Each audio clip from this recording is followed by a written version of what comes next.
Eu investi mais de 7 milhões de reais nas ações do Banco do Brasil. Isso é claro falando em nome do Clube do Valor, a minha empresa. Nesse vídeo a gente vai te explicar o porquê disso. Eu quero que você preste muita atenção, seja você investidor atualmente no Banco do Brasil, seja você alguém que pensa em investir em ações do Banco do Brasil, porque eu quero pegar esse assunto e te mostrar como é que a gente toma decisões de investimento e isso pode ser muito rico para ti.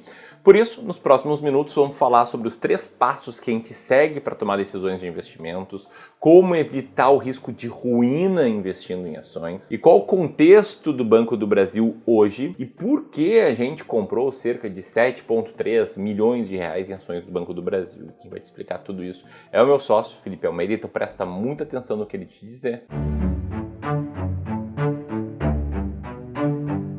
Boa, vamos lá, e pra gente começar eu quero dar um contexto pra vocês, porque afinal de contas, há alguns meses atrás, pra quem lembra, a gente postou esse outro vídeo aqui, ó, comentando por que a gente tinha comprado mais de 6 milhões de reais pro nosso fundo de ações baratas aqui no Clube do Valor, em Banco do Brasil. E naquele momento, parecido com o que a gente vive agora, a gente viu muita gente em dúvida, com incerteza, com medo das ações do banco. O Carlos comentou, se for pra apostar, prefiro a Mega Sena e não o Banco do Brasil. Ou o Márcio, eu tenho ações do Banco do Brasil, mas estou procurando uma janela pra me livrar. O banco está igual goiaba com bicho. Foi o que o Gabriel disse ali. Então muita gente pessimista. O próprio mercado estava pessimista para o próximo resultado. Se perguntando se a pior crise já passou, se ainda vem surpresa. Será que o trimestre que viria seria o pior do ano? E a realidade é que de lá para cá, passaram-se 2 meses e alguma coisa, o cenário basicamente não mudou, não saiu nada da água para o vinho. Mas o fato é que a nossa posição aumentou em mais de 1 milhão de reais. Uma das diferenças do que aconteceu é que nesse meio tempo saiu o resultado do terceiro trimestre do Banco do Brasil, que trouxe uma queda do lucro líquido ali de 60%. O ROI da empresa, que ficou num dos menores patamares da história, batendo 8% no que já foi mais de 20%. E principalmente um dos piores outputs dessa história toda foi que a expectativa de lucro do Banco do Brasil foi reajustada para baixo de novo, pela segunda vez no ano. Eu nem vou entrar em muitos detalhes dessa história do último resultado, porque a gente gravou um vídeo onde eu te conto 100% nos detalhes o que é que saiu, o que é que pode acontecer com o Banco do Brasil, o que é que o resultado quer nos dizer. Esse vídeo tá aqui do lado para você. Agora, o que dá pra gente ver é o que é que o mercado também já tá achando depois desse resultado recente. Bom, a XP Investimentos, na sua casa de análise,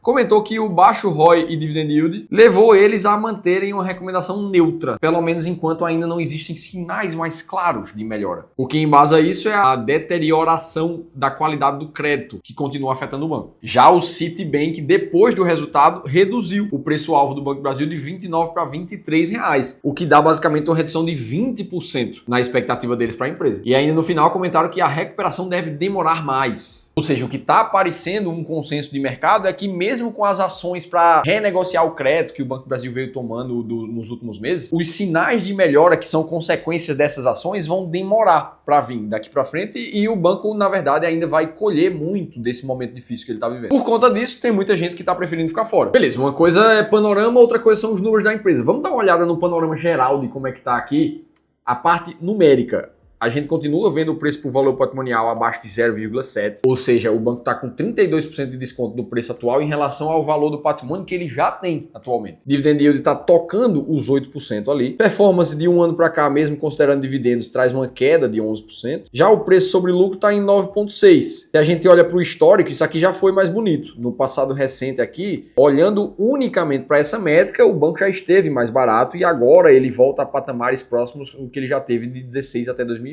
O payout, que é a ênfase em que o banco dá em distribuir seu lucro em dividendos, vem demonstrando uma curva ascendente desde 2023. Então isso não foi afetado ainda pela crise recente. Apesar do banco já ter falado que o payout alvo que eles vão ter nos próximos períodos reduziu. Eles devem ficar ali em torno de 40%. O que realmente chama a atenção negativamente é o ROI. Realmente, como a gente já tinha falado, que já tocou ali os 19% em sua metodologia ajustada e agora está em cerca de 7%. E por isso os dividendos pagos que vinham numa ascensão muito forte de 2015 para frente devem sofrer mais aqui nesse ano e no próximo, como a gente já está vendo um pouco desse panorama se concretizar. Ou seja, o momento do Banco do Brasil realmente traz razões para deixar essa ação mais impopular no mercado. Só que o grande fato é que quando a gente vai para a literatura mesmo de investimento em ações, principalmente numa estratégia de valor para buscar ações mais baratas que o mercado, normalmente momento em que ações estão baratas também são momentos em que essas mesmas ações estão impopulares, onde ninguém está querendo, onde o medo começa a dominar um pouco o mercado, onde o período dos próximos anos começa a ficar nublado demais sobre o que vai acontecer com aquela empresa. Se a gente traz o exemplo do livro The Acquirer's Multiple, onde ele fez um estudo dentro de uma janela de 3 anos com as empresas que mais caíram nesse período contra as empresas que mais se valorizaram, ele descobriu que dentro da janela das empresas mais desvalorizadas, o retorno dos 4 anos seguintes foi bem diferente das empresas que caíram do que para as empresas que subiram. Empresas que tinham já subido muito, por mais que elas continuassem se valorizando nos anos seguintes, elas já estavam caras demais e não tinham mais tanto espaço para valorização.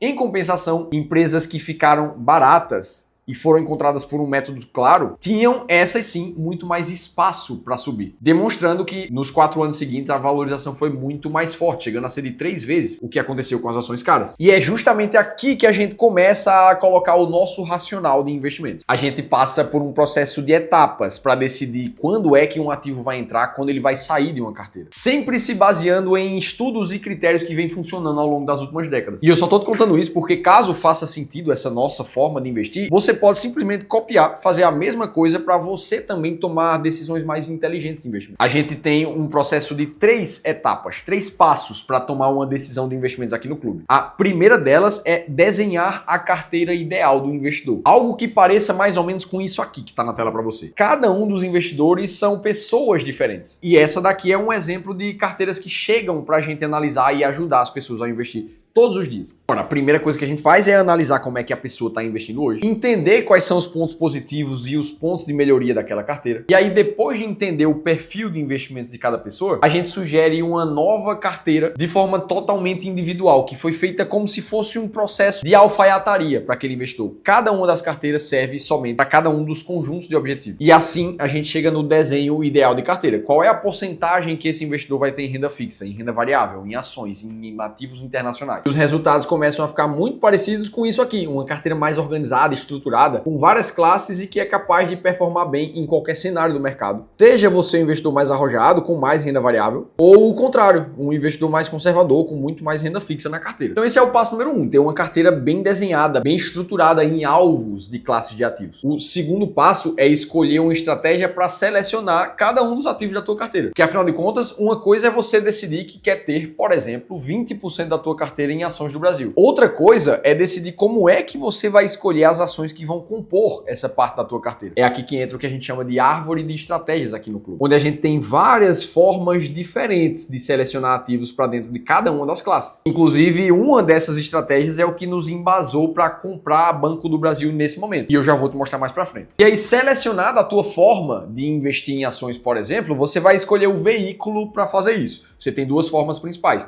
Ou você compra as ações diretamente, ou você investe através de um fundo de ações que faça isso para você, por exemplo. A gente também faz isso aqui no clube. O nosso fundo das ações mais baratas da bolsa teve uma performance de quase 80% no período recente, demonstrando aqui um comportamento que ficou bem acima do Ibovespa pelo menos nos últimos 4 ou 5 anos. Esse é um dos fundos de ações que está disponível somente para os nossos clientes aqui do clube, porque eles têm a taxa de administração zerada ali. E foi nesse fundo específico que a gente montou a posição de Banco do Brasil há alguns meses atrás e veio aumentando ao longo do tempo. Agora fica a pergunta, onde é que está essa oportunidade por trás do Banco do Brasil? O que é que nos fez enxergar o banco como uma ação extremamente baratos nesse momento? E é aqui que entram os conceitos principais da estratégia. O objetivo geral é selecionar não uma, não 2, não 3, mas 20 ações numa carteira de ações extremamente baratas. O Banco do Brasil é apenas uma delas que compõe a estratégia com múltiplos muito baixos. E antigamente essa mesma estratégia excluía os bancos do ambiente de observação. Então nenhuma empresa, sendo bancária, seja seguradora, não entrava nessa estratégia. Agora é diferente. A gente consegue olhar também para os bancos e comparar com o resto do mercado para entender se o preço está justo. E aí, quando a gente olha para o histórico dessa estratégia aqui, a gente acerta cerca de 50% dos ativos. Sendo que quando a gente acerta, a gente ganha mais dinheiro do que a gente perde quando erra. E isso aqui traz a beleza de uma boa estratégia no mercado de ações. Você não vai acertar todas as vezes. Pelo contrário, você também vai errar boa parte das vezes. O que importa é saber exatamente a hora certa de entrar e de sair, para garantir que o teu resultado global seja acima da média. E aí, para isso, a gente passa alguns filtros no mercado, como o filtro, por exemplo, de liquidez diária, as ações precisam ter uma alta negociação para ser fácil de entrar e de sair. Os ativos também não podem ser voláteis demais, nem ter lucro líquido negativo, estarem em prejuízo no período recente. Só isso aqui já te livra de um monte de outras empresas que não fazem sentido nenhum. E aí, por fim, a gente faz o cálculo do múltiplo do Clube do Valor, que é uma junção de 3 outros múltiplos. Olha para o fluxo de caixa da companhia comparado com o seu valor de mercado e, no caso dos bancos, olha para o lucro antes do imposto de renda comparado com o valor da companhia. Ou seja, em resumo, o foco dessa observação de múltiplos é entender se a geração de caixa da empresa continua positiva em relação ao desconto do preço que ela sofreu, se o patrimônio da companhia continua com números relevantes em relação à queda do preço. E isso nos ajuda a entender se uma empresa que está impopular de verdade não ficou com preço descontado demais, e isso passa a ser uma oportunidade. Assim, a cada trimestre a gente compra as empresas baratas e vende as que ficaram caras. Esse é o processo de compra e venda de ações do fundo de ações, por exemplo. Sendo a mesma coisa feita para as 20 ações, cada uma representando 5% da carteira. E foi nesse contexto que em setembro de 2025 a gente comprou um pouquinho mais de 6 milhões de reais de Banco do Brasil para dentro do fundo, e em outubro, a partir dos aportes dos novos clientes do fundo, vieram mais de 1 milhão de reais em novas compras desse papel. E é por isso que dentro de toda a alocação hoje do fundo de ações baratas, o Banco do Brasil representa cerca de 5% do patrimônio. Independente do que está acontecendo com o mercado, nossa tese no momento se mantém. Os números comprovam que a impopularidade está deixando ela barata demais. E é justamente esse tipo de segurança que permite resultados acima da média. Se a gente for olhar para os últimos 10 anos, para o backtest da estratégia das ações mais baratas da Bolsa,